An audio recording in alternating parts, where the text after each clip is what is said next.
ಆತ್ಮೀಯ ನಮಸ್ಕಾರಗಳು. ಇವತ್ತು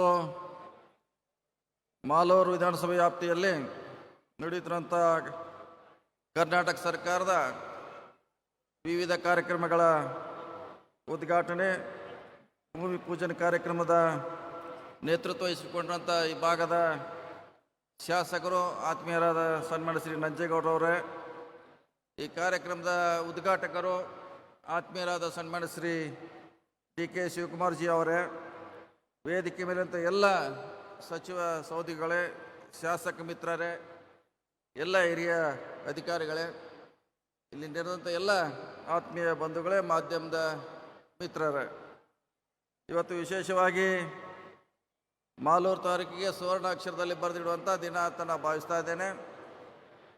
ಸುಮಾರು ವರ್ಷಗಳಿಂದ ನೆನೆಗುದಿಗೆ ಬಿದ್ದಿರುವಂಥ ಸುಮಾರು ಕಾರ್ಯಕ್ರಮವನ್ನು ನಂಜೇಗೌಡರ ನೇತೃತ್ವದಲ್ಲಿ ಇವತ್ತು ನಾವು ಚಾಲನೆ ಕೊಡ್ತಾ ಇದ್ದೀವಿ, ಕಾರ್ಯರೂಪಕ್ಕೆ ತರ್ತಾ ಇದ್ದೀವಿ. ಅವ್ರು ತಮ್ಮ ಭಾಷಣದಲ್ಲಿ ಹೇಳಿದ್ರು, ಹಿಂದೆ ನನಗೆ ಕಾರ್ಯ ಮಾಡಲಿಕ್ಕೆ ಅನಾನುಕೂಲ ಆಗಿತ್ತು. ಈ ಸರ್ಕಾರದಲ್ಲಿ, ಹಿಂದಿನ ಸಿದ್ದರಾಮಯ್ಯ ಅವರ ಸರ್ಕಾರ, ಮಾನ್ಯ ಡಿ.ಕೆ. ಶಿವಕುಮಾರ್ ಸರ್ಕಾರದಲ್ಲಿ ನನಗೆ ಭಾಳಷ್ಟು ವಿವಿಧ ಇಲಾಖೆಗಳು, ಅದು ನಮ್ಮ ಇಲಾಖೆ ಇರ್ಬೋದು, ಬೇರೆ ಬೇರೆ ಇಲಾಖೆಗಳಲ್ಲಿ ಸಾಕಷ್ಟು ಅನುದಾನ ಕೊಡುವ ಮೂಲಕ ಇವತ್ತು ಮಾಲೂರನ್ನು ನಾವು ಹೊಸ ಮಾಲೂರನ್ನ ಮಾಡುವಂಥ ಪ್ರಯತ್ನ ಮಾಡ್ತಾಯಿದ್ರಿ. ಅದರಲ್ಲಿ ವಿಶೇಷವಾಗಿ ನಮ್ಮ PWD ಇಲಾಖೆಯಿಂದ ಕೂಡ ಸುಮಾರು 100 ಕಿಲೋಮೀಟ್ರ್ ಹ್ಯಾಮ್ ಯೋಜನೆ ಅಡಿಯಲ್ಲಿ, ಅದು ದೇವನಹಳ್ಳಿಯಿಂದ ಸುಮಾರು ಹೊಸಕೋಟೆ ಇರ್ಬೋದು, ಆಮೇಲೆ ನಿಮ್ಮ ಅನೇಕ ಒಟ್ಟು 100 ಕಿಲೋಮೀಟ್ರ್ ರಸ್ತೆ ಯೋಜನೆ ಹ್ಯಾಮ್ದಲ್ಲಿ ನಾವು ಮಾಡ್ತಾಯಿದ್ದೀವಿ. ಬಹುಶಃ ಅದರ 3 ವರ್ಷಗಳಲ್ಲಿ ನಾವು ಪೂರ್ಣಗೊಳಿಸಬೇಕಾಗಿದೆ. ಬಹುಶಃ ನಾವು 2 ವರ್ಷದಲ್ಲಿ ಈ ಕಾರ್ಯಕ್ರಮವನ್ನು ನಾವು ಖಂಡಿತವಾಗಿ ಲೋಕಾರ್ಪಣೆ ಮಾಡ್ತೀವಿ ಅಂತ ನನಗೆ ಹೇಳಲಿಕ್ಕೆ ಭಾಳ ಹೆಮ್ಮೆ ಆಗ್ತಾಯಿದೆ. ಈಗಾಗಲೇ ಕೆಲಸ ಪ್ರಾರಂಭ ಆಗಿದೆ. 6 ತಿಂಗಳಿಂದ ಮುಂಚೆ ಮುಗಿಸಬೇಕಾದ್ದನ್ನು ಈಗಾಗಲೇ ನಾವು ಮುಗಿಸಿದ್ವಿ.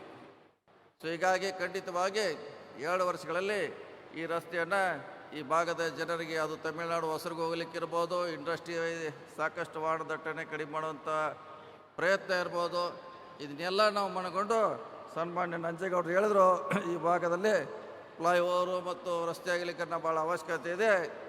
ಯಾವುದಾದ್ರು ಯೋಜನೆಯಲ್ಲಿ ನಮಗೆ ಕೊಡು ಅಂದಾಗ ಅದನ್ನು ನಮ್ಮ ಹ್ಯಾಮ್ ಅಡಿಯಲ್ಲಿ ಇವತ್ತು ನಾವು ಮಂಜೂರು ಮಾಡಿದ್ದೇವೆ.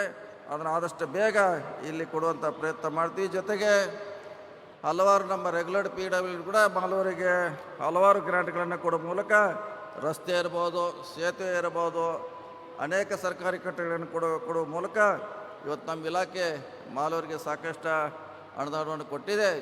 ಮುಂದಿನ ದಿನಗಳಲ್ಲಿ ಇನ್ನೂ ಹೆಚ್ಚು ಅನುದಾನವನ್ನು ಶಾಸಕರ ವಿನಂತಿ ಮೇರೆಗೆ, ಅವರ ಕೋರಿಕೆ ಮೇರೆಗೆ ಕೊಡುವಂಥ ಪ್ರಯತ್ನ ಮಾಡ್ತು ಅಂತ ಹೇಳಿ, ಅವರ ಮಾರ್ಗದರ್ಶನದಲ್ಲಿ, ಅವರ ನೇತೃತ್ವದಲ್ಲಿ ಮಾಲೂರು ಇನ್ನೂ ಹೆಚ್ಚು ಪ್ರಗತಿ ಆಗಲಿ, ಅದಕ್ಕೆ ಮುಖ್ಯಮಂತ್ರಿಗಳು, ನಾನಾಗಿ ಬೇರೆ ಎಲ್ಲ ಇಲಾಖೆಗಳು ಕೂಡ ಖಂಡಿತವಾಗಿ ಮಾಲೂರಿಗೆ ಹೆಚ್ಚು ಅನುದಾನವನ್ನು ಕೊಡುವಂಥ ಪ್ರಯತ್ನ ಮಾಡ್ತು ಅಂತೇಳಿ, ಬಹುಶಃ ನಮ್ಮ ಇಲಾಖೆ ಹ್ಯಾಮ್ ಏನು ಯೋಜನೆ ಬರ್ತಾಯಿದೆ, ಬಹುಶಃ ಅತ್ಯಂತ ಪ್ರತಿಷ್ಠಿತವಾದ ಯೋಜನೆ ಅಂತ ನಾನು ಭಾಳ ಹೆಮ್ಮೆಯಿಂದ ಹೇಳಲಿಕ್ಕೆ ಬಯಸ್ತಾ ಇದ್ದೇನೆ. ಆದಷ್ಟು ಬೇಗ ಬಹುಶಃ ಒಂದು 2 ವರ್ಷಗಳಲ್ಲಿ, ಅಂದರೆ ಇನ್ನೂ ಒಂದೂವರೆ ವರ್ಷಗಳಲ್ಲಿ ಆ ಯೋಜನೆ ಸಂಪೂರ್ಣವಾಗಿ ಈ ಲೋಕಾರ್ಪಣೆ ಮಾಡ್ತು ಅಂತ ಹೇಳಲಿಕ್ಕೆ ನನಗೆ ಭಾಳ ಸಂತೋಷ ಆಗ್ತಾಯಿದೆ.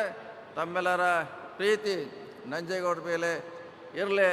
28ಕ್ಕೆ ಮತ್ತೆ ಅವರು ಈ ಭಾಗದ ನಾವು ಶಾಸಕರಾಗಿ ಮಾಡುವಂಥ ಗುರಿಗೆ ಹೋಗೋಣ ಅನ್ನೋ ಮಾತನ್ನು ಹೇಳುತ್ತಾ, ಈ ಕಾರ್ಯಕ್ರಮದಲ್ಲಿ ನನಗೂ ಭಾಗವಹಿಸಲಿಕ್ಕೆ ಅನುವು ಮಾಡಿಕೊಂಡಂಥ ಶಾಸಕರಿಗೆ ವಂದಿಸಿ ನನ್ನ ಮಾತು ಮುಗಿಸು. ನಮಸ್ಕಾರ ಎಲ್ಲರಿಗೂ.